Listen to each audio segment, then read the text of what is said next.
La thématique de ce projet de vidéo, c'est vraiment de comprendre comment le Covid a impacté les restaurants, mais aussi les startups locales. Donc, si vous êtes d'accord, est-ce que vous pouvez nous raconter un petit peu plus comment est-ce que Food Detective a été touché par cette crise, directement, indirectement? Est-ce que vous pouvez nous en dire un peu plus là-dessus? Avec plaisir. Nous, à la grande surprise, je pense, de beaucoup de personnes, on se rend très vite compte que les premiers qui étaient très impactés par ce type de fermeture, c'était les restaurateurs. Et donc, automatiquement, ce qui se passe, c'est qu'ils sont venus se tourner vers nous en nous disant, on a besoin de solutions digitales, on a besoin de mettre en ligne notre menu, on a besoin d'avoir plus de visibilité en ligne, on a besoin de commencer à faire de la livraison, on a besoin de digital. Ça faisait 1 an qu'on était en train de créer des endpoints pour pouvoir faire des intégrations des systèmes de delivery sur Food Detective. Donc, on avait en fait une plateforme de delivery qu'on utilisait comme proof of concept pour comprendre en fait tout le cheminement d'une commande pour un restaurateur afin qu'on puisse intégrer des systèmes comme Uber Eats, Deliveroo, Just Eat, Takeaway.com. Et à ce moment-là, en fait, on se dit, la plateforme, elle est prête. On peut aller aider les restaurateurs à travers cette plateforme. Et ce qu'on fait, en fait, c'est qu'on enlève les commissions sur les deliveries qu'ils ont. La seule différence, c'est que nous, on n'a pas de flotte qui pourrait opérer la livraison du restaurateur au client.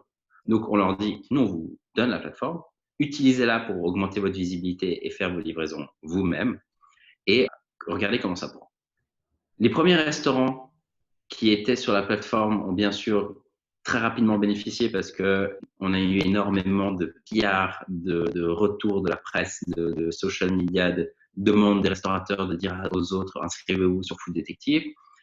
Et il s'est passé aussi que le canton de Genève nous a sélectionnés pour pouvoir être une des 2 solutions qui allait aider les restaurateurs.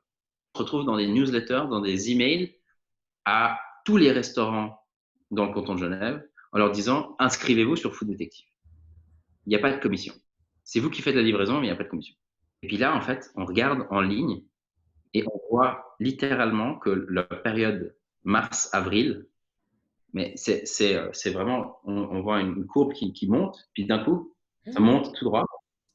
Ça redescend un petit peu après parce que les restaurateurs s'étaient tous inscrits. On ne pouvait pas inscrire plus de restaurateurs dans le canton de Genève.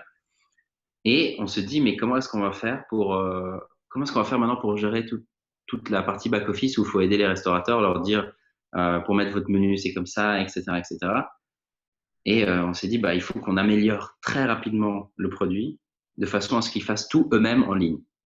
Et en l'histoire de 1 semaine, 2 semaines, on a fait shifter toute notre équipe de développement sur l'amélioration du produit.